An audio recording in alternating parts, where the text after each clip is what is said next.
Hello and welcome to IAS in Kannada YouTube channel. So ಈ ಒಂದು ಸೆಷನ್ನಲ್ಲಿ ನಾವು ಮೇ ತಿಂಗಳ ಒಂದು ವಿಜನ್ ಮ್ಯಾಗಜಿನ್ನ ಒಂದು ಎಕಾನಮಿ ಪಾರ್ಟ್ 2 ನಲ್ಲಿ ಬರುವಂತ ಒಂದು ಟಾಪಿಕ್ಸ್ ಅನ್ನು ಡಿಸ್ಕಸ್ ಮಾಡಿದ್ದೀವಿ. ಸೊ ಈಗಾಗಲೇ ನಿಮಗೆ ಪಾರ್ಟ್ 1 ನಲ್ಲಿ ಎಕಾನಮಿ ವಿಜನ್ ಒಂದು ಮೇ ತಿಂಗಳಲ್ಲಿ ಕವರ್ ಆಗಿರುವ ಎಕಾನಮಿ ರಿಲೇಟೆಡ್ ಟಾಪಿಕ್ಸ್ ಅನ್ನ ಡಿಸ್ಕಸ್ ಮಾಡಿದ್ದೀವಿ. ಸೊ ಈ ಒಂದು ಸೆಷನ್ ಅಲ್ಲಿ ಕೂಡ ನಿಮ್ಗೆ ಪಾರ್ಟ್ 2 ನಲ್ಲಿ ಕೂಡ ಎಕಾನಮಿ ರಿಲೇಟೆಡ್ ಟಾಪಿಕ್ಸ್ ನ ಡಿಸ್ಕಸ್ ಮಾಡಿದ್ದೀವಿ. ಸೊ ಇದರಲ್ಲಿ ಫಸ್ಟ್ ಟಾಪಿಕ್ ಏನಿದೆ ಅಂತಂದ್ರೆ ಕಮೋಡಿಟಿ ಡಿಪೆಂಡೆನ್ಸ್ ಅಂದ್ರೆ ಸರಕು ಅವಲಂಬನೆ ಅಂತ. ಓಕೆ, ಹಾಗಿದ್ರೆ ಏನಿದೆ ಸರಕು ಅವಲಂಬನೆ ಅಂತಂದ್ರೆ ಡೆಫಿನಿಷನ್ ನೋಡೋಣ. A country is dependent on the export of commodities ಅಂದ್ರೆ ಒಂದು ದೇಶ ಸೊ ಇಲ್ಲಿ ಆ ಒಂದು ಸರಕುಗಳನ್ನ ರಫ್ತು ಮಾಡೋದ್ರ ಮೇಲೆ ಏನಾಗಿರುತ್ತೆ, ಡಿಪೆಂಡೆಂಟ್ ಆಗಿರುತ್ತೆ ಅಂದ್ರೆ ಅವಲಂಬನೆ ಆಗಿರುತ್ತೆ. ಓಕೆ, ಹಾಗೆ when its mercantile exports are heavily concentrated on primary commodity ಅಂದ್ರೆ ಸರಕುಗಳು, ಪ್ರಾಥಮಿಕವಾದ ಸರಕುಗಳ ಮೇಲೆ ಅದರ ವ್ಯಾಪಾರ ವಹಿವಾಟು ಏನಾಗಿರುತ್ತೆ, ಹೆಚ್ಚಾಗಿ ಕಾನ್ಸಂಟ್ರೇಟ್ ಆಗಿರುತ್ತೆ. ಫಾರ್ ಎಕ್ಸಾಂಪಲ್ ಇವಾಗ ಕ್ರೂಡ್ ಆಯಿಲ್, ಕೋಲ್, ಐರನ್ ಓರ್. ಓಕೆ, ಸೊ ಇವಾಗ ಅರಬ್ ನೇಷನ್ಗಳನ್ನ ತಗೊಂಡ್ರೆ ಸೊ ಅಲ್ಲಿ ಏನಾಗುತ್ತೆ, ಹೆಚ್ಚಾಗಿ ಇಲ್ಲಿ ಆಯಿಲ್ ರಿಸರ್ವ್ಸ್ಗಳಿವೆ ಅಂದ್ರೆ ತೈಲ ನಿಕ್ಷೇಪಗಳಿವೆ. ಸೊ ಹೀಗಾಗಿ ಆ ದೇಶದ ಆರ್ಥಿಕತೆ ಸೊ ಮುಖ್ಯವಾಗಿ ಇಲ್ಲಿ ಈ ಒಂದು ಆಯಿಲ್ ಆಗಿರ್ಬೋದು, ನ್ಯಾಚುರಲ್ ಗ್ಯಾಸ್ಗಳ ಮೇಲೆ ಏನಾಗಿರುತ್ತೆ, ಡಿಪೆಂಡೆಂಟ್ ಆಗಿರುತ್ತೆ.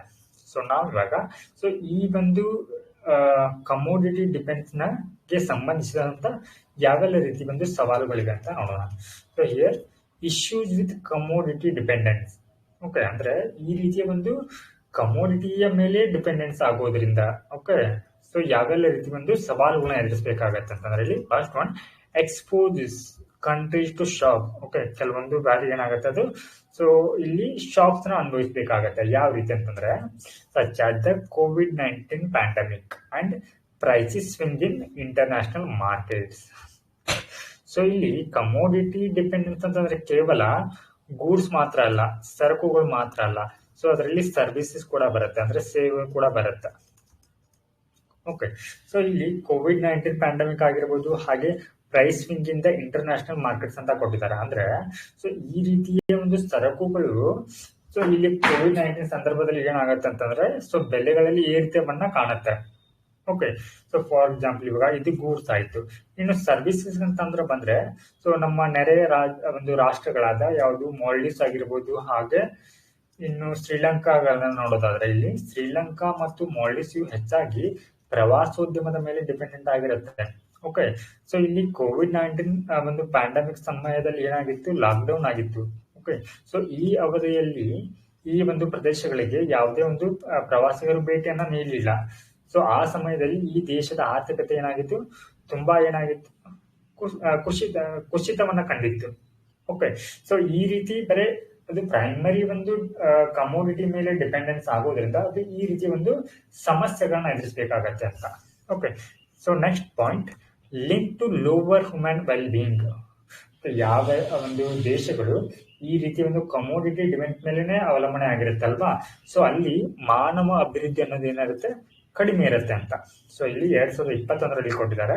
ಸೊ ಈ ಒಟ್ಟಾರೆ ಈ ರೀತಿ ಕಮೋಡಿಟಿ ಡಿಪೆಂಡ್ಸ್ ಆಗಿರುವಂತ 32 ದೇಶಗಳಲ್ಲಿ ಸೊ 29 ದೇಶಗಳು ಏನಾಗಿದೆ ಅಂತಂದ್ರೆ ಅಲ್ಲಿ ಹ್ಯೂಮನ್ ಡೆವಲಪ್ಮೆಂಟ್ ಅಂದ್ರೆ ಮಾನವ ಅಭಿವೃದ್ಧಿ ಆಗಿಲ್ಲ ಅಂತ ಸೊ ಈ ಒಂದು ವರದಿ ಹೇಳ್ತಾ ಇದೆ. ಹಾಗೆ more vulnerable to climate change. Okay, so ಈ ಕಮೋಡಿಟಿ ಡಿಪೆಂಡ್ಸ್ ಆಗಿರುವಂತ ದೇಶಗಳು ಹವಾಮಾನಕ್ಕೆ ಏನಾಗುತ್ತೆ, ಸುಲಭವಾಗಿ ಗುರಿ ಆಗತ್ತೆ.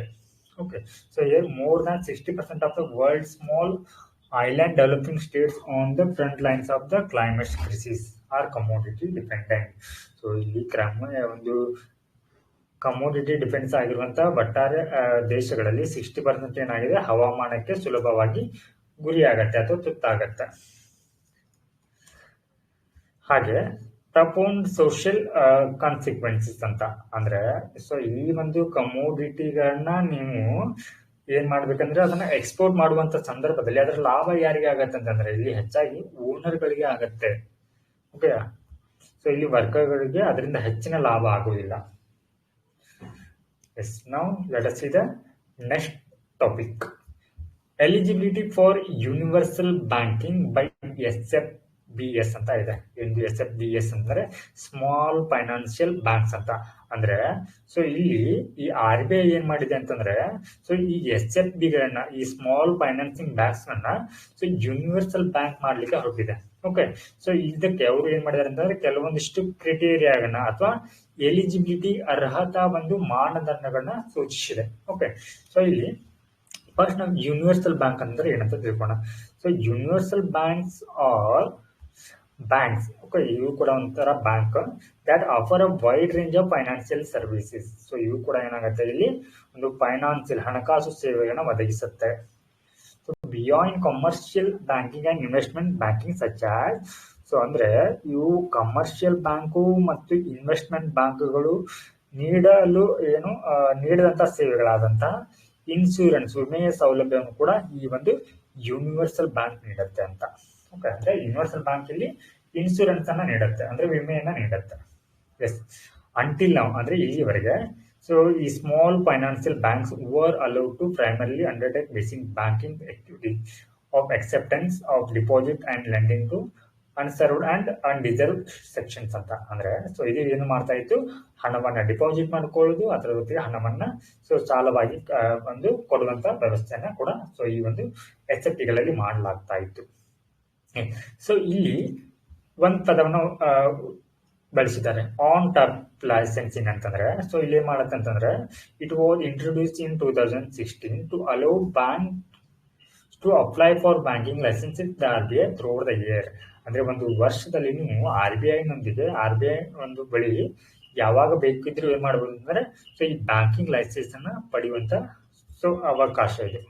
ಆನ್ ಟ್ಯಾಪ್ ಲೈಸೆನ್ಸಿಂಗ್ ಅಂತಂದ್ರೆ.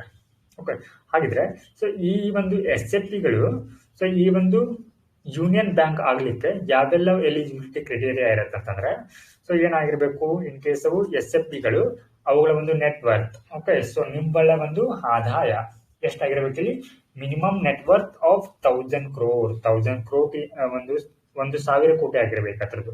ಓಕೆ, ಸೊ ಅಂದಾಗ ಮಾತ್ರ ಏನಾಗುತ್ತೆ, ಅದು ಯೂನಿವರ್ಸಲ್ ಬ್ಯಾಂಕ್ ಅಂತ ಕರೆಸಿಕೊಳ್ಳುತ್ತೆ ಅಥವಾ ಅರ್ಹತೆಯನ್ನ ಪಡೆದುಕೊಳ್ಳಲಿಕ್ಕೆ ಸೊ ಕನ್ಸಿಡರ್ ಮಾಡಲಾಗತ್ತೆ. ಹಾಗಾದ್ರೆ ಅದು ಸ್ಟೇಟಸ್ ಅನ್ನ ನೋಡೋದಾದ್ರೆ ಸೊ ಅದು ಶೆಡ್ಯೂಲ್ ಬ್ಯಾಂಕ್ ಆಗಿರ್ಬೇಕು. ಓಕೆ, ಹಾಗೆ ಫೈನಾನ್ಷಿಯಲ್ ಹೆಲ್ತ್ ಅನ್ನ ನೋಡೋದಾದ್ರೆ ಸೊ ಇಲ್ಲಿ ಅದರ ಒಂದು ಪ್ರಾಫಿಟಬಿಲಿಟಿ, ಸೊ ಅದು ಕಳೆದ 2 ವರ್ಷಗಳಲ್ಲಿ ಲಾಸ್ಟ್ ಫೈನಾನ್ಷಿಯಲ್ ಇಯರ್ ನಲ್ಲಿ ಸೊ ನೆಟ್ ಪ್ರಾಫಿಟ್ ಅನ್ನ ಹೊಂದಿರಬೇಕು. ಓಕೆ, ಸೊ ಇದಿಷ್ಟು ಕ್ರೈಟೇರಿಯಾಗಳನ್ನ ಸೊ ಅದು ಏನ್ ಫಾಲೋ ಮಾಡಿದ್ರೆ ಮಾತ್ರ ಆ ಒಂದು SFBಗಳನ್ನ ಯೂನಿವರ್ಸಲ್ ಬ್ಯಾಂಕ್ ಆಗಿ ಕನ್ಸಿಡರ್ ಅನ್ನ ಮಾಡಲಾಗತ್ತೆ. ಹಾಗೆ ಈ ಒಂದು ಬ್ಯಾಂಕ್ಗಳು ಇಲ್ಲಿ ಈ ಒಂದು ರೆಕಗ್ನೈಸ್ ಸ್ಟಾಕ್ ಎಕ್ಸ್ಚೇಂಜ್ ಗಳಲ್ಲಿ ಏನಾಗಿರ್ಬೇಕು, ಅದು ಲಿಸ್ಟ್ ಆಗಿರ್ಬೇಕು, ಅಂದ್ರೆ ಅದು ನೋಂದಾಯಿಸಿರ್ಬೇಕು, ಆ ಒಂದು ಪಟ್ಟಿಯಲ್ಲಿ ಇರಬೇಕು ಅದು. ಎಸ್, ನಾವು ಇವಾಗ ಈ ಸ್ಮಾಲ್ ಫೈನಾನ್ಸಿಯಲ್ ಒಂದು ಫೈನಾನ್ಸ್ ಬ್ಯಾಂಕ್ ಬಗ್ಗೆ ತಿಳ್ಕೊಳ್ಳೋಣ. ಏನಿದೆ ಸ್ಮಾಲ್ ಫೈನಾನ್ಸಿಂಗ್ ಬ್ಯಾಂಕ್ ಅಂದ್ರೆ, ಸೊ ಇದನ್ನ ಯೂನಿಯನ್ ಬಜೆಟ್ 2014-15 ಇದನ್ನ ಮಾಡಲಾಗತ್ತೆ, ಸ್ಥಾಪನೆ ಮಾಡಲಾಗತ್ತೆ. ಓಕೆ, ಇದರ ಒಂದು ಲೈಸೆನ್ಸಿಂಗ್ ಅನ್ನ ನೋಡೋದಾದ್ರೆ, licensed and govern under the banking regulation act 1949. So ಈ ಒಂದು ಕಾಯ್ದೆ ಪ್ರಕಾರ ಏನ್ ಮಾಡಲಾಗತ್ತೆ, ಇವುಗಳಿಗೆ ಲೈಸೆನ್ಸ್ ಅನ್ನ ನೀಡಲಾಗತ್ತೆ. ಹಾಗೆ ಇನ್ನು ಈ ಒಂದು ಬ್ಯಾಂಕ್ಗಳು ಎಲ್ಲಿ ಬೇಕಾದ್ರೂ ಏನ್ ಮಾಡಬಹುದು ಅಂತಂದ್ರೆ ಸೊ ಕಾರ್ಯಾಚರಣೆಯನ್ನ ಮಾಡಬಹುದು, ಅಂದ್ರೆ ವರ್ಕ್ ಅನ್ನ ಮಾಡಬಹುದು. Have no restriction on where to operate. ಎಲ್ಲಿ ಬೇಕಾದ್ರೂ ಅದೇನ್ ಮಾಡಬಹುದು ಅಂದ್ರೆ ಸೊ ಬ್ಯಾಂಕ್ ಅನ್ನ ಓಪನ್ ಮಾಡಬಹುದು. ಸೊ ಈ ರೀತಿಯ ಒಂದು SFBಗಳನ್ನ ಆರಂಭ ಮಾಡ್ಲಿಕ್ಕೆ ಸೊ ಎಷ್ಟು ಬಂಡವಾಳ ಬೇಕಾಗತ್ತೆ ಅಂತಂದ್ರೆ ಇಲ್ಲಿ ಸುಮಾರು 200 ಕೋಟಿ ಬೇಕಾಗತ್ತೆ. ಎಸ್, ನಾವು let us see the next topic, 5-year review of India's merchandise trade report ಅಂತ ಇದೆ. ಸೊ ಈ ಒಂದು ವರದಿಯನ್ನ ಯಾರು ರಿಲೀಸ್ ಮಾಡ್ತಾರೆ ಅಂದ್ರೆ ಇದು ಒಂದು ರಿಪೋರ್ಟ್ ಇದೆ, 5-year review of India's merchandise trade ಅಂತ. ಓಕೆ, ಸೊ ಈ ಒಂದು ವರದಿಯನ್ನ ಗ್ಲೋಬಲ್ ಟ್ರೇಡ್ ರಿಸರ್ಚ್ ಇನಿಷಿಯೇಟಿವ್ ಅವ್ರು ಏನ್ ಮಾಡ್ತಾರೆ, ರಿಲೀಸ್ ಮಾಡ್ತಾರೆ. ಸೊ ಈ ಒಂದು ವರದಿಯ ಮುಖ್ಯ ಅಂಶಗಳಂತಂದ್ರೆ ಸೊ ವೇರಿಡ್ ಇಂಪ್ಯಾಕ್ಟ್ ಅಂತ ಫ್ರೀ ಟ್ರೇಡ್, ಅಂದ್ರೆ ಸೊ ಇದೇನ್ ಮಾಡುತ್ತೆ ಅಂದ್ರೆ ಯಾವ್ದ್ರ ಕುರಿತು ಮಾಹಿತಿಯನ್ನು ನೀಡುತ್ತೆ ನಮ್ಗೆ, ಸೊ ಫ್ರೀ ಟ್ರೇಡ್ ಅಗ್ರಿಮೆಂಟ್ ಅಂದ್ರೆ ಮುಕ್ತ ವ್ಯಾಪಾರ ಒಪ್ಪಂದದ ಬಗ್ಗೆ ಏನ್ ಮಾಡುತ್ತೆ ಇದು, ಸೊ ನಮ್ಗೆ ಇಲ್ಲಿ ಮಾಹಿತಿಯನ್ನ ನೀಡುತ್ತೆ. ಸೊ ಹಾಗಿದ್ರೆ ನಾವು ಇವಾಗ ಸೊ ಇಲ್ಲಿ ಫ್ರೀ ಟ್ರೇಡ್ ಅಗ್ರಿಮೆಂಟ್ ಅಂತಂದ್ರೆ ಏನಂತ ತಿಳ್ಕೋಣ. So here free trade agreements are treaties between 2 or more countries to reduce or eliminate certain barriers to trade and investment and to facilitate stronger trade and commercial ties between the participating country. Okay, for example ಇವಾಗ India ಮತ್ತೆ USA ಇದೆ ಅಂತ ಅನ್ಕೊಳ್ಳೋಣ. Okay, so ಈ ದೇಶಗಳ ನಡುವೆ ಏನಾಗುತ್ತೆ ಅಂತಂದ್ರೆ ವ್ಯಾಪಾರ ಮಾಡಬೇಕಾಗಿದೆ. ಯಾವುದೇ ಒಂದು ಇವಾಗ ಫಾರ್ ಎಕ್ಸಾಂಪಲ್ ಇವಾಗ ನಾವು USA ಇಂದ ಸ್ಟೀಲ್ ಅನ್ನ ಇಂಪೋರ್ಟ್ ಮಾಡ್ಕೊಳ್ತೀವಿ ಅಂತ ಅನ್ಕೊಳ್ಳೋಣ. ಓಕೆ, ಸೊ ಇಲ್ಲಿ ಭಾರತ ಇಲ್ಲಿವರೆಗೆ ಏನ್ ಮಾಡ್ತಾ ಇತ್ತು ಅಂತಂದ್ರೆ ಈ ಇಂಡಿಯಾ ಮತ್ತೆ US ನಡುವೆ ಈ ಸ್ಟೀಲ್ ಒಂದು ಏನಂತಂದ್ರೆ ಇದ್ರ ಮೇಲೆ ಟ್ಯಾಕ್ಸ್ ಹೆಚ್ಚಿಗೆ ವಿಧಿಸ್ತಾ ಅಂತ ಏನ್ ಮಾಡೈತಿ ಇಲ್ಲಿ USA. ಸೊ ಇಲ್ಲಿ ಅದನ್ನ WTO ಬಳಿ ಈ ಒಂದು ವಿವಾದನ ತೆಗೆದುಕೊಂಡು ಹೋಗುತ್ತೆ. ಓಕೆ, ಸೊ ಇವಾಗ ಹೆಚ್ಚಿಗೆ ಟ್ಯಾಕ್ಸ್ ಅನ್ನ ವಿಧಿಸ್ತಾ ಇತ್ತಲ್ವಾ. ಸೊ ಇದನ್ನ ಏನ್ ಮಾಡೋದು ಇವಾಗ reduce or eliminate the certain barriers ಅಂತಂದ್ರೆ, ಸೊ ಈ ರೀತಿಯ ಒಂದು ಹೆಚ್ಚಿನ ಟ್ಯಾಕ್ಸ್ ವಿಧಿಸೋದನ್ನ ಏನ್ ಮಾಡೋದು ಇಲ್ಲಿ ಕಡಿಮೆ ಮಾಡೋದು. ಓಕೆ, ಕಡಿಮೆ ಮಾಡೋದ್ರಿಂದ ಏನಾಗುತ್ತೆ ಇಲ್ಲಿ, ಸೊ ಮತ್ತೆ ಇಲ್ಲಿ USA ಇಲ್ಲಿ ಏನ್ ಮಾಡ್ಬೋದು, ಭಾರತಕ್ಕೆ ಒಂದು ಹೆಚ್ಚಿನ ಪ್ರಮಾಣದ ಸ್ಟೀಲ್ ಅನ್ನ ಎಕ್ಸ್ಪೋರ್ಟ್ ಅನ್ನ ಮಾಡಬಹುದು.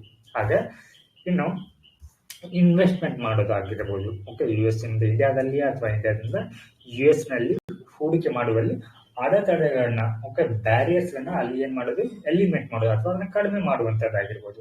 ಸೊ ಓಕೆ, ಈ ಮೂಲಕ ಏನ್ ಮಾಡೋದು, ಅವರ ವ್ಯಾಪಾರ ಸಂಬಂಧವನ್ನ ಸೊ ಇಲ್ಲಿ ಏನ್ ಮಾಡೋದು, ಸುಧಾರಿಸುವಂತದ್ದು.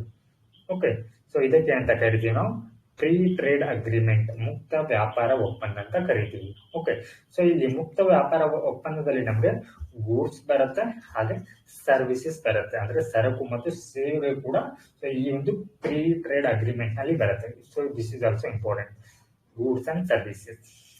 ಹಾಗೆ ಸೊ ಇಂಟೆಲೆಕ್ಚುಯಲ್ ಪ್ರಾಪರ್ಟಿ ರೈಟ್ಸ್ ಅಂದ್ರೆ ಬೌದ್ಧಿಕ ಸ್ವತ್ತಿನ ಹಕ್ಕುಗಳು ಕೂಡ ಏನ್ ಬರುತ್ತೆ, ಸೊ ಇದರಲ್ಲಿ ಬರುತ್ತೆ.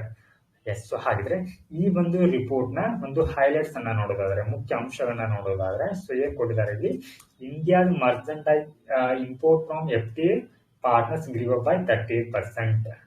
ಸೊ ಇಲ್ಲಿ ಈ ಒಂದು ಫ್ರೀ ಟ್ರೇಡ್ ಅಗ್ರಿಮೆಂಟ್ ಮೂಲಕ ಭಾರತದ ಒಂದು ಇಂಪೋರ್ಟ್ ಎಷ್ಟು ಗ್ರೀವ್ ಆಗಿದೆ, 38% ಗ್ರೀವ್ ಆಗಿದೆ. ಹಾಗೆ here export, so here this is import ಎಷ್ಟಾಗಿದೆ, 38% ಆಗಿದೆ. ಇನ್ನು ಎಕ್ಸ್ಪೋರ್ಟ್ ಎಷ್ಟು ಗ್ರೀವ್ ಆಗಿದೆ, 14.5% ಏನಾಗಿದೆ. ಸೊ ಇಲ್ಲಿ ಎಕ್ಸ್ಪೋರ್ಟ್ ಗ್ರೀವ್ ಆಗಿದೆ. ಹಾಗೆ ಈ ರೀತಿಯ ಒಂದು ಮರ್ಚೆಂಟೈಸ್ ಎಕ್ಸ್ಪೋರ್ಟ್ ನಲ್ಲಿ ಅಂದ್ರೆ ಫ್ರೀ ಟ್ರೇಡ್ ಅಗ್ರಿಮೆಂಟ್ ನಲ್ಲಿ ನಮ್ಗೆ ಸೊ ಇಲ್ಲಿ ಭಾರತ ಒಂದು ರ್ಯಾಂಕ್ ಎಷ್ಟು ಬರುತ್ತೆ, ಅಲ್ಲಿ 17th ಬರುತ್ತೆ. ಅಂದ್ರೆ 17th ಪ್ಲೇಸ್ ಅಲ್ಲಿ ಸೊ ಎಕ್ಸ್ಪೋರ್ಟ್ ಮಾಡೋದ್ರಲ್ಲಿ 17th ಪ್ಲೇಸ್ ಇದೆ. ಇನ್ನು ಇಂಪೋರ್ಟ್ ಬಂದ್ರೆ 8th ಪ್ಲೇಸ್ ಅಲ್ಲಿ ಇದೆ. So this is in import. Okay, so ನಾವು ಹಾಗಿದ್ರೆ ಈ ಭಾರತ ಈ ಫ್ರೀ ಟ್ರೇಡ್ ನೊಂದಿಗೆ ಯಾವೆಲ್ಲ ರೀತಿಯ ಒಂದು ಸವಾಲುಗಳನ್ನ ಫೇಸ್ ಮಾಡ್ತಾ ಇದೆ ಅಂತಂದ್ರೆ ಇಲ್ಲಿ ಲೋವರ್ FTA ಯುಟಿಲೈಸೇಷನ್. ಸೊ ಈ ಒಂದು ಫ್ರೀ ಟ್ರೇಡ್ ಅಥವಾ ಮುಕ್ತ ವ್ಯಾಪಾರ ಒಪ್ಪಂದವನ್ನ ಕಡಿಮೆ ಬಳಸಿಕೊಳ್ತಾ ಇದೆ ಅಂತ. Okay, so India's free trade agreement utilisation remain low ಅಂತ. ಸೊ ಅರೌಂಡ್ ಎಷ್ಟಿದೆ, 25% ಇದೆ. So as against 70 to 80% for the developed country. So ಮುಂದುವರೆದ ದೇಶಗಳಲ್ಲಿ ಸೊ ಈ ಒಂದು ಮುಕ್ತ ವ್ಯಾಪಾರ ಒಪ್ಪಂದದ ಮೂಲಕ ವ್ಯಾಪಾರ ಅಷ್ಟಾಗದಲ್ಲಿ 70 to 80% ಆಗಿರುತ್ತೆ. ಬಟ್ ಭಾರತದಲ್ಲಿ 25% ಇದೆ. ಹಾಗೆ higher compiling cost due to complex certification process and rules of origin. So ಇಲ್ಲಿ ಏನ್ ಮಾಡುತ್ತೆ, ಭಾರತ ಯಾವುದೇ ಒಂದು ಪ್ರಾಡಕ್ಟ್ ಅನ್ನ ಇಂಪೋರ್ಟ್ ಮಾಡ್ಕೊಳ್ಳುವಂತ ಸಂದರ್ಭದಲ್ಲಿ ಅದೊಂದಿಷ್ಟು ಅಂದ್ರೆ ಒಂದಿಷ್ಟು ರೂಲ್ಸ್ ಅನ್ನ ಹಾಕತ್ತೆ. ಸೊ ಅದು ಏನ್ ಮಾಡ್ಬೇಕು, ಕಡ್ಡಾಯವಾಗಿ ಸರ್ಟಿಫೈಡ್ ಒಂದು ಪ್ರಾಡಕ್ಟ್ ಆಗಿರಬೇಕು. ಹಾಗೆ ಅದು ಯಾವ ದೇಶಗಳಲ್ಲಿ ಓಕೆ ಸೊ ಅದು ಉತ್ಪಾದನೆ ಆಗಿದೆ, ಸೊ ಅದರಲ್ಲಿ ಯಾವೆಲ್ಲ ರೀತಿಯ ಒಂದು ಪ್ರೊಸೆಸ್ ಗಳನ್ನ ಆ ಒಂದು ಪ್ರಾಡಕ್ಟ್ ಒಳಗೊಂಡಿದೆ ಅನ್ನೋದನ್ನ ಏನ್ ಮಾಡ್ಬೇಕು, ಇಲ್ಲಿ ಕಡ್ಡಾಯವಾಗಿ ಏನ್ ಮಾಡ್ಬೇಕು, ಅದನ್ನ ತಿಳಿಸ್ಬೇಕಂತ ಹೇಳುತ್ತೆ. ಸೊ ಈ ರೀತಿ ಒಂದು ಕಾಂಪ್ಲೆಕ್ಸ್ ಪ್ರೊಸೀಜರ್ ಇರೋದ್ರಿಂದ ಸೊ ಏನಾಗುತ್ತೆ, ಇಲ್ಲಿ ಫ್ರೀ ಟ್ರೇಡ್ ಅಗ್ರಿಮೆಂಟ್ಗೆ ಇದು ಏನಾಗುತ್ತೆ, ಅಡಚಣೆ ಆಗಿ ಕಂಡುಬರುತ್ತೆ. ಸೊ ಇಲ್ಲಿ ಸುರ್ಜಿತ್ ಬಲ್ಲಾ ಕಮಿಟಿ ಅಂತ ಬರುತ್ತೆ. ಸೊ ಇದೇನ್ ಮಾಡಿದೆ ಅಂತಂದ್ರೆ ಈ ಫ್ರೀ ಟ್ರೇಡ್ ಅಗ್ರಿಮೆಂಟ್ಗೆ ಒಂದು ಕುರಿತಾಗಿ ಕೆಲವೊಂದಿಷ್ಟು ಶಿಫಾರಸುಗಳನ್ನ ಮಾಡಿದೆ. ಏನ್ ಶಿಫಾರಸು ಅಂತಂದ್ರೆ ಅದು adopt and integrated approach towards trade in goods and service and investment. So ಇಲ್ಲಿ ಈ ಸರಕು ಮತ್ತು ಸೇವೆಗಳಾಗಿರ್ಬೋದು, ಹೂಡಿಕೆಗಳಾಗಿರ್ಬೋದು, ಇವುಗಳ ಕುರಿತು ಒಂದು ಸಮಗ್ರ ಒಂದು ವಿಧಾನವಿರಬೇಕು. ಓಕೆ, ಸಮಗ್ರ ವಿಧಾನ ಅಂತಂದ್ರೆ ಇಲ್ಲಿ ಸೊ ಈ ಮೂರು ಒಂದರಲ್ಲೇ ಬರಬೇಕು, goods, service and investment. Okay, so ಇವುಗಳ ಕುರಿತು ಏನ್ ಮಾಡ್ಬೇಕು, ಇಲ್ಲಿ ಒಂದೇ ಸಿಸ್ಟಮ್ ನಲ್ಲಿ ನಮಗೆ ಮಾಹಿತಿ ಲಭ್ಯವಿರಬೇಕು. ಹಾಗೆ implement an extensive programme on technical regulation. So ಈ ಒಂದು ಪ್ರೊಸೆಸ್ ಅಲ್ಲಿ ನಾವು ಟೆಕ್ನಿಕಲ್ ರೆಗ್ಯುಲೇಷನ್ ಕೂಡ ಮಾಡಬೇಕಾಗತ್ತೆ. ಹಾಗೆ ಇಲ್ಲಿ MSMEಗಳು ಕೂಡ ಏನ್ ಮಾಡ್ಬೇಕಂತಂದ್ರೆ ಅವುಗಳಿಗೆ ಬೆಂಬಲವನ್ನ ನೀಡುವಂತದ್ದು. ಓಕೆ, ಸೊ ಇವು ಏನ್ ಮಾಡಿದೆ ಅಂತಂದ್ರೆ ಸೊ ಈ ಒಂದು ಕಮಿಟಿ ಶಿಫಾರಸನ್ನ ಮಾಡಿದೆ. Yes, now let us see next topic, authorised economic operator status. Okay, ಏನಿದು ಆಥರೈಸ್ಡ್ ಎಕಾನಮಿಕ್ ಆಪರೇಟರ್ ಸ್ಟೇಟಸ್ ಅಂತಂದ್ರೆ ದ ಸೆಂಟರ್ ಅಂದ್ರೆ ಕೇಂದ್ರ ಸರ್ಕಾರ ಏನ್ ಮಾಡಿದೆ ಅಂತಂದ್ರೆ ಈ ಒಂದು ಸ್ಟೇಟಸ್ ಅನ್ನ, ಓಕೆ, ಸೊ ಇದನ್ನ ಜಮ್ ಅಂಡ್ ಜ್ಯುವೆಲರಿ ಸೆಕ್ಟರ್ ಕೂಡ ಏನ್ ಮಾಡಿದೆ, ಸೊ ಅದನ್ನ ವಿಸ್ತರಿಸಿದೆ ಅಂತ. ಓಕೆ, ಹಾಗಿದ್ರೆ ನಾವು ಆಥರೈಸ್ಡ್ ಏನಿದು ಆಥರೈಸ್ಡ್ ಎಕಾನಮಿಕ್ ಆಪರೇಟರ್ ಸ್ಟೇಟಸ್ ಬಗ್ಗೆ ತಿಳ್ಕೊಳ್ಳೋಣ. ಓಕೆ, ಸೊ ಏನಿದು ಅಂತಂದ್ರೆ so it is under the aegis of the World Customs Organization SAFE framework ಇಲ್ಲಿ ಬರುತ್ತೆ. ಓಕೆ, ಸೊ ಇದರ ಉದ್ದೇಶ ಏನಂತಂದ್ರೆ aims to enhance international supply chain supply chain security and facilitate movement of legitimate goods ಅಂತ. ಅಂದ್ರೆ ಈ ಜಾಗತಿಕ ಒಂದು ಸಪ್ಲೈ ಚೈನ್, ಓಕೆ, ಪೂರೈಕೆ ಸರಪಳಿ ಅಂತ ಬರುತ್ತೆ. ಇವುಗಳಿಗೆ ಏನ್ ಮಾಡೋದು ಅಂತಂದ್ರೆ ಇಲ್ಲಿ ಸರಕುಗಳನ್ನ ಏನ್ ಮಾಡೋದು, ಇಲ್ಲಿ ಪೂರೈಸುವಂತದ್ದು ಇದರ ಒಂದು ಗುರಿಯಾಗಿದೆ. ಸೊ ಇಲ್ಲಿ ನಮಗೆ ಇಂಪಾರ್ಟೆಂಟ್ ಏನಂತಂದ್ರೆ ಸೊ ಇದನ್ನ ಯಾವ ಕ್ಷೇತ್ರಗಳಿಗೆ ಇದನ್ನ ಎಕ್ಸ್ಟೆಂಡ್ ಮಾಡಿದ್ದಾರೆ ಅನ್ನೋದು. Okay, gem and jewellery sector. Next topic, India International Bullion Exchange. Okay, so ಇತ್ತೀಚೆಗೆ ಏನಾಗಿದೆ ಅಂತಂದ್ರೆ ಇಲ್ಲಿ State Bank of India so ಇದರಲ್ಲಿ become the first trading cum clearing member at IIBX ಅಂತ. ಓಕೆ, ಸೊ ಇದರಲ್ಲಿ ಏನಾಗಿದೆ ಇವಾಗ SBI ಅನ್ನುವಂಥದ್ದು ಸೊ ಇದರ ಮೊದಲ ಭಾರತದ ಮೊದಲ ಒಂದು ಟ್ರೇಡಿಂಗ್ ಕಮ್ ಕ್ಲಿಯರಿಂಗ್ ಮೆಂಬರ್ ಆಗಿದೆ. ಸೊ ಇದು ನಮಗೆ ಟ್ರೇಡಿಂಗ್ ಪರ್ಸ್ಪೆಕ್ಟಿವ್ ನಲ್ಲಿ ಇಂಪಾರ್ಟೆಂಟ್ ಆಗುತ್ತೆ. ಸೊ ಇಲ್ಲಿ ಬುಲಿಯನ್ ಅಂತ ಒಂದು ಪದವನ್ನ ಯೂಸ್ ಮಾಡಿದ್ದಾರೆ. ಬುಲಿಯನ್, ಏನು ಈ ಬುಲಿಯನ್ ಅಂತಂದ್ರೆ it is a physical gold and silver of high purity that is often kept in form of bars, ingots or coins. So ಅಂದ್ರೆ ಇಲ್ಲಿ ನಮಗೆ ಈ ಗೋಲ್ಡ್ ಅಥವಾ ಸಿಲ್ವರ್ ಅನ್ನೋದು ಕಾಯಿನ್ಗಳ ರೂಪದಲ್ಲಿ ಇರುತ್ತೆ. ಸೊ ಈ ರೀತಿ ಬಾರ್ಗಳ ರೂಪದಲ್ಲಿ ಇರುತ್ತೆ. ಓಕೆ, ಸೊ ಅದನ್ನ ಈ ಒಂದು ಸ್ಮಗ್ಲಿಂಗ್ ಭಾಷೆಯಲ್ಲಿ ಅದಕ್ಕೆ ಗೋಲ್ಡ್ ಬಿಸ್ಕಟ್ ಅಂತ ಕರೀತಾರೆ. ಓಕೆ, ಸೊ ಆ ರೀತಿ ಇರುತ್ತೆ ಅದು. ಸೊ ಈ IIBX ಬಗ್ಗೆ ನೋಡೋದಾದ್ರೆ ಇದನ್ನ ಯಾವಾಗ ಎಸ್ಟಾಬ್ಲಿಷ್ ಮಾಡಲಾಗುತ್ತೆ ಅಂದ್ರೆ 2022ರಲ್ಲಿ ಇದನ್ನ ಎಸ್ಟಾಬ್ಲಿಷ್ ಮಾಡಲಾಗುತ್ತೆ. ಓಕೆ, ಇದರ ಒಂದು ಸೆಂಟರ್ ಎಲ್ಲಿ ಬರುತ್ತೆ, ಇದು ಗಾಂಧಿನಗರದಲ್ಲಿ ಬರುತ್ತೆ. ಗಾಂಧಿನಗರಲ್ಲಿದೆ, ಗುಜರಾತ್ ನಲ್ಲಿದೆ. ಓಕೆ, ಸೊ ಸೊ ಈ ರೀತಿಯ ಒಂದು SBI ಸೊ ಇದರಲ್ಲಿ ನೋಂದಾಯಿಸಿಕೊಳ್ಳೋದ್ರಿಂದ ಏನೆಲ್ಲ ಬೆನಿಫಿಟ್ಸ್ ಆಗತ್ತಂತಾರೆ. ಸೊ ಇದು gateway to import bullion into India. So here bullion ಅಂತಂದ್ರೆ ಸೊ ಇದು ಏನಾಗಿ ಪರಿವರ್ತನೆ ಆಗತ್ತಂತಂದ್ರೆ ಇಲ್ಲಿ ಬೇರೆ ದೇಶಗಳಿಂದ ನಾವು ಈ ಚಿನ್ನ ಬಣ್ಣ, ಓಕೆ, ಅಥವಾ ಚಿನ್ನ ಅಥವಾ ಬೆಳ್ಳಿಯನ್ನ ಸೊ ಇಂಪೋರ್ಟ್ ಮಾಡಿಕೊಳ್ಳುವ ಒಂದು ಕೇಂದ್ರವಾಗಿ ರೂಪುಗೊಳ್ಳುತ್ತೆ ಗೇಟ್ ವೇ. ಓಕೆ, ಹಾಗೆ provided world class Boolean exchange ecosystem. So ಇಲ್ಲಿ ವಿಶ್ವ ಒಂದು ದರ್ಜೆಯ ಸೊ ವ್ಯಾಪಾರದಲ್ಲಿ ನಮಗೆ ಗುಣಮಟ್ಟದ ಒಂದು ಏನ್ ಸಿಗತ್ತೆ, ಇಲ್ಲಿ ಚಿನ್ನ ಮತ್ತು ಬೆಳ್ಳಿಗಳು ಸಿಗತ್ತೆ. And next topic, India volatility index. Okay, so ಏನಿದು ವಾಲಟೈಲಿಟಿ ಅಂತಂದ್ರೆ ಫಸ್ಟ್ ಒನ್ ಸೊ ಇದು ಏರಿಳಿತವಾಗುವಂಥದ್ದು. ಅಂದ್ರೆ ನೀವು ಸ್ಟಾಕ್ ಮಾರ್ಕೆಟ್ ಅಂತ ಬರುತ್ತೆ, ಷೇರು ಮಾರುಕಟ್ಟೆ. ಓಕೆ, ಈ ಸ್ಟಾಕ್ ಮಾರ್ಕೆಟ್ ಅಲ್ಲಿ ನೀವು ಹೂಡಿರುವಂತ ಹಣ ಅಂದ್ರೆ ಒಂದು ತಿಂಗಳ ಅವಧಿಯಲ್ಲಿ ಇನ್ 30 days ಏನಾಗತ್ತೆ ಇಲ್ಲಿ ಸೊ ಅದು ವೇರಿಯೇಷನ್ ಆಗತ್ತೆ. ಓಕೆ, ಈ ರೀತಿ ವೇರಿಯೇಷನ್ ಆಗ್ತಾ ಇರತ್ತೆ. ಓಕೆ, ಸೊ ಅದಕ್ಕೆ ಏನಂತ ಕರಿತೀವಿ, ವಾಲಟೈಲಿಟಿ ಅಂತ ಕರಿತೀವಿ. ಎಸ್, ಸೊ ಇದು ಯಾವ್ದ್ರ ಮೇಲೆ ನಿರ್ಧಾರ ಡಿಪೆಂಡೆಂಟ್ ಆಗಿರುತ್ತೆ, ಬೇಸ್ಡ್ ಆಗಿರುತ್ತೆ ಅಂತಂದ್ರೆ ಇಲ್ಲಿ ಸೊ ಪ್ರೈಸಸ್ ಆಫ್ ನಿಫ್ಟಿ ಅಂತ ಬರುತ್ತೆ. ಓಕೆ, ಸೊ ಇದ್ರ ಮೇಲೆ ಏನಾಗಿರುತ್ತೆ, ಸೊ ಡಿಪೆಂಡೆಂಟ್ ಆಗಿರುತ್ತೆ. And next topic, cost inflation index ಅಂತ. ಓಕೆ, ಸೊ ಏನಿದು ಕಾಸ್ಟ್ ಇನ್ಫ್ಲೇಷನ್ ಇಂಡೆಕ್ಸ್ ಅಂತಂದ್ರೆ ಸೊ ಇದನ್ನ ಅದಕ್ಕೆ ಯೂಸ್ ಮಾಡ್ಕೊಳ್ತಾರೆ ಅಂತಂದ್ರೆ so long term capital gains ನ ಕ್ಯಾಲ್ಕುಲೇಟ್ ಮಾಡ್ಲಿಕ್ಕೆ ಸೊ ಈ ಒಂದು ಕಾಸ್ಟ್ ಇನ್ಫ್ಲೇಷನ್ ಇಂಡೆಕ್ಸ್ ನ ಯೂಸ್ ಮಾಡ್ಕೊಳ್ತಾರೆ.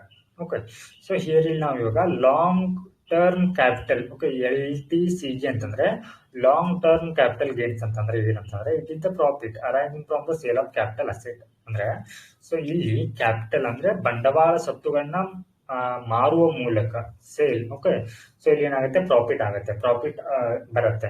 ಓಕೆ, ಅದಕ್ಕೆ ನಾವೇನಂತ ಕರಿತೀವಿ, ಲಾಂಗ್ ಟರ್ಮ್ ಕ್ಯಾಪಿಟಲ್ ಗೇನ್ ಅಂತ ಕರಿತೀವಿ. ಹಾಗಾದ್ರೆ ಇವಾಗ ನಾವು ಕ್ಯಾಪಿಟಲ್ ಅಸೆಟ್ಸ್ ಅಂತ ಯಾವ್ದಕ್ಕೆ ಕರಿತೀವಿ ಅಂತಂದ್ರೆ ಸ್ಟಾಕ್ಸ್ ಗಳಾಗಿರ್ಬೋದು, ಬಾಂಡ್ಗಳಾಗಿರ್ಬೋದು, ಜ್ಯುವೆಲರಿ, ಬಿಲ್ಡಿಂಗ್ಸ್ಗಳಿಗೆ ಏನಂತ ಕರಿತೀವಿ ನಾವು. ಸೊ ಇಲ್ಲಿ ಕ್ಯಾಪಿಟಲ್ ಅಸೆಟ್ಸ್ ಅಂತ ಕರಿತೀವಿ.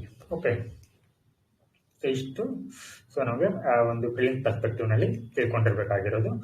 ನೆಕ್ಸ್ಟ್ ಇಲ್ಲಿ ಪ್ಯಾರಾಡಾಕ್ಸ್ ಆಫ್ ಥ್ರಿಫ್ಟ್ ಥಿಯರಿ ಅಂತ ಬರುತ್ತೆ. ಏನಿದು ಪ್ಯಾರಾಡಾಕ್ಸ್ ಆಫ್ ಥ್ರಿಫ್ಟ್ ಥಿಯರಿ ಅಂತಂದ್ರೆ ಡೆಫಿನೇಷನ್ ಇಂಪಾರ್ಟೆಂಟ್ ಆಗುತ್ತೆ ನಮಗೆ. ಸೊ ಇಲ್ಲಿ ರೈಸ್ ಇನ್ ಇಂಡಿವಿಜುವಲ್ಸ್ ಸೇವಿಂಗ್ಸ್ ಅಂದ್ರೆ ಒಬ್ಬ ವ್ಯಕ್ತಿಯ ಆದಾಯ ಏನಾಗುತ್ತೆ, ಸೊ ಉಳಿತಾಯ ಆಗುತ್ತೆ. ಉಳಿತಾಯ ಯಾವ ರೀತಿ ಮಾಡ್ತಾನೆ ಅಂತಂದ್ರೆ ಸೊ ಇಲ್ಲಿ ಆತ ಕೊಳ್ಳಬೇಕಾದಂತ ಸರಕು ಮತ್ತು ಸೇವೆಗಳ ಮೇಲೆ ಖರ್ಚವನ್ನ ಕಡಿಮೆ ಮಾಡ್ತಾನೆ. ಸೇವಿಂಗ್ ಆಗ್ಬೇಕಂತಂದ್ರೆ ಏನಂತ ಅರ್ಥ ಆಯ್ತು, ನಿಮ್ದು ಸೇವಿಂಗ್ ಜಾಸ್ತಿ ಆಗ್ಬೇಕಂತಂದ್ರೆ ಸೊ ಇಲ್ಲಿ ನೀವು ಎಕ್ಸ್ಪೆಂಡಿಚರ್ ನೀವು ಕಡಿಮೆ ಮಾಡಲೇಬೇಕು. ಓಕೆ, ಸೊ ಹೀಗಾದಾಗ ಏನಾಗುತ್ತೆ, ಇದಕ್ಕೆ ನಾವು ಪ್ಯಾರಾಡಾಕ್ಸ್ ಆಫ್ ಥ್ರಿಫ್ಟ್ ಥಿಯರಿ ಅಂತ ಕರಿತೀವಿ. ಸೊ ಇದು ಎಕಾನಮಿಗೆ ಒಳ್ಳೇದ ಅಥವಾ ಕೆಟ್ಟದ ಅಂತ ನೋಡಿದ್ರೆ, ಸೊ ಇದು ಎಕಾನಮಿಗೆ ಏನಾಗಂತಂದ್ರೆ ಇದು ನೆಗೆಟಿವ್ ಇಂಪ್ಯಾಕ್ಟ್ ಅನ್ನ ಬೀರುತ್ತೆ. So it is not good for economy ಅಂತ. ಓಕೆ, ಸೊ ಏನಂತಂದ್ರೆ ಇಲ್ಲಿ ಸೇವಿಂಗ್ ಮಾಡುವಂತಂದ್ರೆ ಈ ಹಣಕಾಸು, ಓಕೆ, ಸೊ ಮನಿ ಫ್ಲೋ ಆಗ್ತಾ ಇರಬೇಕು ಮಾರ್ಕೆಟ್ ನಲ್ಲಿ. Okay, that is good sign.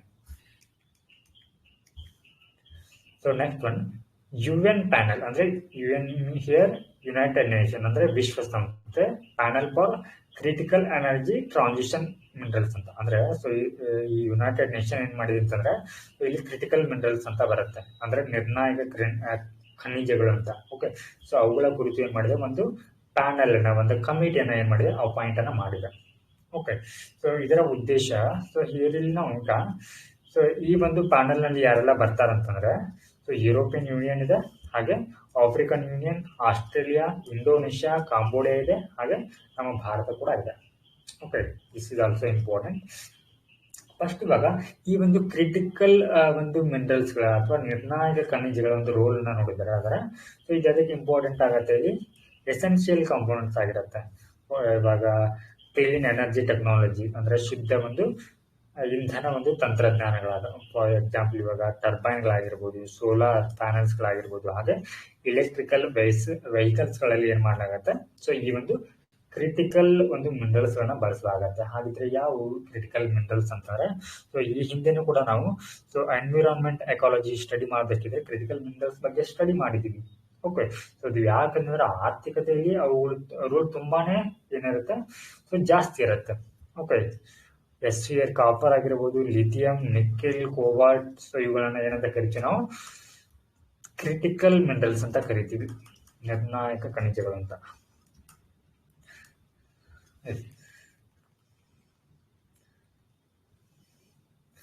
ಹಾಗಿದ್ರೆ ಈ ಕ್ರಿಟಿಕಲ್ ಮಿನರಲ್ಸ್ಗೆ ಸಂಬಂಧಿಸಿದ ಸವಾಲುಗಳು ಏನಂತಂದ್ರೆ so this is geographically concentration. So ಅಂದ್ರೆ ಇವು ಈ ಒಂದು ನಿರ್ಣಾಯಕ ಖನಿಜಗಳು ಏನಾಗುತ್ತೆ, ಇಲ್ಲಿ ಕೆಲವೇ ಪ್ರದೇಶಗಳಿಗೆ ಸೀಮಿತವಾಗಿವೆ. ಸೊ ಇದು ಎಲ್ಲ ಕಡೆ ಏನಿರೋದಿಲ್ಲ, ಸಿಗೋದಿಲ್ಲ. ಓಕೆ, ಸೊ ಅಲ್ಲಿ ಏನಾಗತ್ತೆ ಅಂತಂದ್ರೆ ಫಾರ್ ಎಕ್ಸಾಂಪಲ್ ಇವಾಗ ಸೊ ಉದಾಹರಣೆ ಹೇಳ್ತಾ ಇರೋದು ನಾನು ಏನಂತಂದ್ರೆ ಸೊ ಇಲ್ಲಿ ನಾವು ರಷ್ಯಾದಿಂದ ಏನ್ ಮಾಡ್ಕೊಳ್ತೀವಿ ಅಂತಂದ್ರೆ ಹೆಚ್ಚಾಗಿ ಸೊ ಇಲ್ಲಿ ರಸಗೊಬ್ಬರಕ್ಕೆ ಬೇಕಾದಂತ ಅಥವಾ ಫರ್ಟಿಲೈಸರ್ಗೆ ಬೇಕಾದಂತ ಏನ್ ಮಾಡ್ಕೊಳ್ತೀವಿ, ರಾ ಮಟೀರಿಯಲ್ಸ್ ನ ಇಂಪೋರ್ಟ್ ಮಾಡ್ಕೊಳ್ತೀವಿ. ಓಕೆ, ಸೊ ಇಲ್ಲಿ ಈ ರಷ್ಯಾ ಮತ್ತು ಉಕ್ರೇನ್ ವಾರ್ ನಡೆದಂತ ಸಂದರ್ಭದಲ್ಲಿ ಏನಾಗುತ್ತೆ, ಅಲ್ಲಿ ಸೊ ಇಲ್ಲಿ ಆ ದೇಶದಿಂದ ಎಕ್ಸ್ಪೋರ್ಟ್ ನಿಂತು ಹೋಗುತ್ತೆ, ಅಂದ್ರೆ ಭಾರತಕ್ಕೆ ಇಂಪೋರ್ಟ್ ಏನಾಗುತ್ತೆ ಇಲ್ಲಿ ಸಿಗೋದಿಲ್ಲ. ಓಕೆ, ಅಂದ್ರೆ ಅಲ್ಲಿ ರಸಗೊಬ್ಬರದ ಉತ್ಪಾದನೆ ಮೇಲೆ ಏನಾಗುತ್ತೆ ಪರಿಣಾಮ ಬೀರುತ್ತಲ್ವಾ. ಓಕೆ, ಅದೇ ರೀತಿ ಕೂಡ ಸೊ ಇಲ್ಲಿ ಕೆಲವೇ ಪ್ರದೇಶಗಳಲ್ಲಿ ಈ ರೀತಿ ಕ್ರಿಟಿಕಲ್ ಮಿನರಲ್ಸ್ ಸಿಗೋದ್ರಿಂದ ಇನ್ ಕೇಸ್ ಅಲ್ಲಿ ಜಿಯೋ ಪೊಲಿಟಿಕಲ್ ಏನಾದ್ರು ಕಾನ್ಫ್ಲಿಕ್ಟ್ ಬಂದಾಗ ಸೊ ಈ ಕ್ರಿಟಿಕಲ್ ಮಿನರಲ್ಸ್ ಬೇರೆ ದೇಶಗಳಿಗೆ ಸಿಗದೆ ಹೋಗುತ್ತೆ, ಅಂದ್ರೆ ಅದು ಸಪ್ಲೈ ಚೈನ್ ಡಿಸ್ಟರ್ಬ್ ಅನ್ನ ಮಾಡುತ್ತೆ. ಎಸ್, ಎಕ್ಸಾಂಪಲ್ ಅನ್ನು ಕೊಟ್ಟಿದ್ದಾರೆ ನೋಡಿ, ಇಲ್ಲಿ ಲಿಥಿಯಂ ಟ್ರಯಾಂಗಲ್ ಕನ್ಸಿಸ್ಟ್, ಅಂದ್ರೆ ಈ ಲಿಥಿಯಂ ಎಲ್ಲೆಲ್ಲಿ ಕಂಡು ಬರುತ್ತೆ ಅಂತಂದ್ರೆ ಸೊ ಇಲ್ಲಿದು ಹೆಚ್ಚಾಗಿ ಅರ್ಜೆಂಟೀನಾ ಒಂದ್ ಕಡೆ, ಹಾಗೆ ಚಿಲಿ ಬರುತ್ತೆ, ಹಾಗೆ ಬೋಲಿವಿಯಾನಲ್ಲಿ ಕಂಡು ಬರುತ್ತೆ. ಸೊ ಈ 3 ಕಂಟ್ರಿಗಳಲ್ಲಿ ಏನಾಗಿದೆ, ಅದು ಕಾನ್ಸಂಟ್ರೇಟ್ ಆಗಿದೆ. Next year unsustainable mining and processing. So ಇದನ್ನ ಸರಿಯಾಗಿ ಏನ್ ಮಾಡೋದಿಲ್ಲ ಅಂತಂದ್ರೆ ಸೊ ಇವುಗಳನ್ನ ಹೊರತೆಗಿಬೇಕಾದ್ರೆ ಅಥವಾ ಇವುಗಳನ್ನ ಗಣಿಗಾರಿಕೆ ಮಾಡ್ಬೇಕಿದ್ರೆ ಸೊ ಇಲ್ಲಿ ಹಲವಾರು ರೀತಿಯ ಸಮಸ್ಯೆಗಳು ಕೂಡ ಆಗತ್ತೆ. ಸೊ ಇದನ್ನ ಗಣಿಗಾರಿಕೆ ಮಾಡುವಂತ ಸಂದರ್ಭದಲ್ಲಿ ಏನೆಲ್ಲ ಆಗತ್ತೆ ಅಂದ್ರೆ ವಾಟರ್ ಪೊಲ್ಯೂಷನ್, ನೀರಿನ ಮಾಲಿನ್ಯ ಆಗತ್ತೆ, ಹಾಗೆ ಸೊ ಇದಕ್ಕಾಗಿ ಅವರು ಹಲವಾರು ರೀತಿಯ ಒಂದು ಎಕೋಸಿಸ್ಟಮ್ ಕೂಡ ಇಲ್ಲಿ ನಾಶವನ್ನ ಮಾಡಬೇಕಾಗತ್ತೆ, ಅಂದ್ರೆ ಗಿಡ ಮರಗಳನ್ನ ಕಡಿಬೇಕಾಗತ್ತೆ. ಹಾಗೆ ಇಲ್ಲಿ ಹ್ಯೂಮನ್ ರೈಟ್ ಇಶ್ಯೂ ಕೂಡ ಆಗತ್ತೆ. ಯಾವ ರೀತಿ ಆಗತ್ತೆ ಅಂದ್ರೆ ಇಲ್ಲಿ ಈ ಒಂದು ಕ್ರಿಟಿಕಲ್ ಮಿನರಲ್ಸ್ಗಳ ಒಂದು ಮೈನಿಂಗ್ ನಲ್ಲಿ ಸೊ ಮಕ್ಕಳನ್ನ ಲೇಬರ್ಗಳಾಗಿ ಅಥವಾ ಬಾಲ ಕಾರ್ಮಿಕರನ್ನ ಕೂಡ ಅದರಲ್ಲಿ ಬಳಸಿಕೊಳ್ಳಲಾಗತ್ತೆ. ಆಫ್ರಿಕನ್ ಕಂಟ್ರಿಗಳಲ್ಲಿ ನೀವು ನೋಡ್ಬೋದು, ಅಲ್ಲಿ ಏನಾಗತ್ತೆ ಅಂತಂದ್ರೆ ಹೆಚ್ಚಿನ ಒಂದು ಗಣಿಗಾರಿಕೆ ಪ್ರದೇಶಗಳಲ್ಲಿ ಅಲ್ಲಿ ಬಾಲ ಕಾರ್ಮಿಕರೇ ಇರ್ತಾರೆ. ಓಕೆ, ಸೊ ಹೀಗಾಗಿ ನೀವು ಈ ಹಿಂದೆ ಅಲ್ಲಿ ಇಂಡಿಯಾ ಇಂಪೋರ್ಟ್ ಮಾಡ್ಕೊಳ್ಳೋ ಸಂದರ್ಭದಲ್ಲಿ ಸೊ ಅಲ್ಲಿ ಕಂಟ್ರಿ ಒರಿಜಿನ್ ಅಂತ ಇರ್ಬೇಕಂತ ಹೇಳಿದ್ದೆ. ಓಕೆ, ಸೊ ಅಲ್ಲಿ ಒರಿಜಿನ್ ಆ ಪ್ರಾಡಕ್ಟ್ ಬಗ್ಗೆ ಇದ್ದಾಗ ಸೊ ಅಲ್ಲಿ ಏನ್ ಮಾಡ್ಬೇಕಂತಂದ್ರೆ ಅದರಲ್ಲಿ ಲೇಬರ್ಗಳನ್ನ ಲೇಬರ್ ಆಗಿ ಮಕ್ಕಳನ್ನ ಬಳಸ್ಕೊಂಡಿದಾರ ಇಲ್ವಾ ಅಂತ ಹೇಳಿ ಏನ್ ಮಾಡ್ಬೇಕಂತ ಸೊ ಅದನ್ನ ನಮೂದಿಸ್ಬೇಕಂತ. ಓಕೆ, ಸೊ ಆ ರೀತಿ ಕೂಡ ಇಲ್ಲಿ ಏನಾಗತ್ತೆ ಅಂತಂದ್ರೆ ಮಕ್ಕಳನ್ನ ಬೆಳೆಸ್ಕೊಳ್ತಾ ಇದಾರೆ. ಹಾಗೆ ಗ್ರೋವಿಂಗ್ ಡಿಮ್ಯಾಂಡ್, ಸೊ ಇಲ್ಲಿ ಬೇಡಿಕೆ ಇವುಗಳ ಕುರಿತು ಹೆಚ್ಚಾಗ್ತಾ ಇದೆ. ಬಟ್ ಬೇಡಿಕೆ ಹೆಚ್ಚಾದಂತೆ ಏನಾದಕ್ಕೆ ಪೂರೈಕೆ ಆಗ್ತಾ ಇಲ್ಲ, ಅದು ಮಿಸ್ ಮ್ಯಾಚ್ ಆಗ್ತಾ ಇದೆ. ಓಕೆ, ಅಂದ್ರೆ miss match in demand and supply. So ಇಲ್ಲಿ ಈ ನಿರ್ಣಾಯಕ ಖನಿಜಗಳ ಕುರಿತು ಯಾವೆಲ್ಲ ಒಂದು ಉಪಕ್ರಮಗಳನ್ನ, ಕೀ ಇನಿಷಿಯೇಟಿವ್ ಅಂತಂದ್ರೆ ಪ್ರಮುಖ ಉಪಕ್ರಮಗಳನ್ನ ಕೈಗೊಳ್ಳಲಾಗಿದೆ ಅಂತಂದ್ರೆ ಜಾಗತಿಕವಾಗಿ ಇಲ್ಲಿ ಮಿನರಲ್ ಸೆಕ್ಯೂರಿಟಿ ಪಾರ್ಟ್ನರ್ಶಿಪ್ ಅಂತ ಇದೆ, ಹಾಗೆ ಕ್ರಿಟಿಕಲ್ ಮಿನರಲ್ಸ್ ಮ್ಯಾಪಿಂಗ್ ಇನಿಷಿಯೇಟಿವ್ ಅಂತ ಇದೆ. ಸೊ ಇಲ್ಲಿ ಎರಡು ನಾವು ಜಾಗತಿಕವಾಗಿ ಹಾಗೆ ಸೊ ಇಂಡಿಯಾ ಲೆವೆಲ್ ಅಲ್ಲಿ ಒಂದೆರಡು ಉಪಕ್ರಮಗಳನ್ನು ನೆನಪಿಕೊಂಡ್ರೆ ಸಾಕು. ಫಸ್ಟ್ ಒನ್, ಸೊ ಇಲ್ಲಿ ಭಾರತ ಏನ್ ಮಾಡಿದೆ ಅಂದ್ರೆ 30 ಕ್ರಿಟಿಕಲ್ ಒಂದು ಮಿನರಲ್ಸ್ ಗಳ ಒಂದು ಇದರಲ್ಲಿ ಸೆಲ್ಫ್ ರಿಲಯನ್ಸ್ ಅಂತಂದ್ರೆ ಸೊ ಸ್ವಾವಲಂಬನೆಯನ್ನ ಸಾಧಿಸುವಂತ ಗುರಿಯನ್ನ ಹೊಂದಿದೆ. ಓಕೆ, ಸೊ ಇಲ್ಲಿ 13 ಕ್ರಿಟಿಕಲ್ ಮಿನರಲ್ಸ್ ಅನ್ನ ಭಾರತ ಸೊ ಅವುಗಳನ್ನ ಏನ್ ಮಾಡೋದು, ಇಲ್ಲಿ ಹೆಚ್ಚಾಗಿ ಅದು ಇಂಪೋರ್ಟ್ ಮೇಲೆ ಡಿಪೆಂಡ್ ಆಗುವಂತದ್ದಿಲ್ಲ. ಓಕೆ, ಸೊ ಅದೇ ಏನ್ ಮಾಡೋದು ಇವಾಗ ಸೆಲ್ಫ್ ಅವುಗಳನ್ನ ಏನ್ ಮಾಡೋದು ಇಲ್ಲಿ ಭಾರತದಲ್ಲಿ ಅವುಗಳನ್ನ ಸೊ ಉತ್ಪಾದಿಸುವಂತ ಒಂದು ಗುರಿಯನ್ನ ಹೊಂದಿದೆ. ಹಾಗೆ ಪಾರ್ಟ್ನರ್ಶಿಪ್ ವಿತ್ ಆಸ್ಟ್ರೇಲಿಯಾ, ಸೊ ಇಲ್ಲಿ ಕೋಬಾಲ್ಟ್ ಮತ್ತು ಲಿಥಿಯಂಗಾಗಿ ಸೊ ಆಸ್ಟ್ರೇಲಿಯಾದೊಂದಿಗೆ ಏನ್ ಮಾಡಿದೆ, ಇಲ್ಲಿ ಪಾಲುದಾರಿಕೆಯನ್ನು ಹೊಂದಿದೆ. ಹಾಗೆ ಇನ್ನು ಲಿಥಿಯಂ ಅಂದ್ರೆ ಓಕೆ, ಸೊ ಲಿಥಿಯಂಗಾಗಿ ಈ ಅರ್ಜೆಂಟೀನಾದೊಂದಿಗೆ ಪಾಲುದಾರಿಕೆಯನ್ನು ಹೊಂದಿದೆ. Next topic, drip pricing. ಏನಿದು ಡ್ರಿಪ್ ಪ್ರೈಸಿಂಗ್ ಅಂತಂದ್ರೆ ಇದರ definition, it is a pricing technique in which first advertise only part of products price ಅಂತ. ಸೊ ಇವಾಗ ಇನ್ ಕೇಸ್ ನೀವು ಏನಾದ್ರೂ ಒಂದು ಪ್ರಾಡಕ್ಟ್ ನ ತಗೊಳ್ಬೇಕಂತ ಅನ್ಕೊಂಡಿದ್ರೆ ಅನ್ಕೊಂಡ್ಬೋಣ, ಆನ್ಲೈನ್ ಪ್ಲಾಟ್ಫಾರ್ಮ್ ಅಲ್ಲಿ ಅಮೆಜಾನ್ ಆಗಿರ್ಲಿ, ಫ್ಲಿಪ್ಕಾರ್ಟ್ ಮತ್ತೆ ಮಿಂತ್ರಾ, ಸೊ ಇವೆಲ್ಲ ಏನ್ ಬರುತ್ತಲ್ವಾ, ಸೊ ಜಿಯೋ ಮಾರ್ಟ್. ಸೊ ಇದರಲ್ಲಿ ಅವ್ರು ಏನ್ ಮಾಡ್ತಾರೆ ಅಂತಂದ್ರೆ ನಿಮ್ಗೆ ಫಸ್ಟ್ ಅಲ್ಲಿ ಕೇವಲ ಅದರ ಬೆಲೆನ ಮಾತ್ರ ಇದು ಮಾಡಿರ್ತಾರೆ ಅವರು, ಜಸ್ಟ್ 99 rupees ಅಂತ. ಓಕೆ, ಸೊ ಅವರು ಜಸ್ಟ್ ಇದನ್ನ ಹೈ ಪ್ರೈಸ್ ನ ಇದು ಮಾಡ್ತಾರೆ. ಸೊ ಇದರ ನೆಕ್ಸ್ಟ್ ಡೀಟೇಲ್ಸ್ ಯಾವಾಗ ಸಿಗುತ್ತೆ ಅಂತಂದ್ರೆ ಅದನ್ನ ಬೈಯಿಂಗ್ ಪ್ರೊಸೆಸ್, ಅದನ್ನ ಕೊಂಡುಕೊಳ್ಳುವ ಸಂದರ್ಭದಲ್ಲಿ ಏನ್ ಮಾಡಲಾಗತ್ತೆ ಆ ಪ್ರಾಡಕ್ಟ್ ಬಗ್ಗೆ ಹೆಚ್ಚಿನ ಒಂದು ಮಾಹಿತಿಯನ್ನ ನೀಡ್ತಾರೆ ಅವರು. ಓಕೆ, ಸೊ ಈ ರೀತಿ ಏನಂತಂದ್ರೆ ಇವರ ಐಡಿಯಾ ಇಲ್ಲಿ, ಸೊ ನೀವು ಇದ್ರ ಬಗ್ಗೆ ಪ್ರೈಸ್ ಬಗ್ಗೆ ತಿಳ್ಕೊಂಡು ಅದನ್ನ ಇಮಿಡಿಯೇಟ್ ಆಗಿ ಏನ್ ಮಾಡ್ತೀರಿ, ಬೈ ಅಂತ ಹೊಡಿತೀರಿ.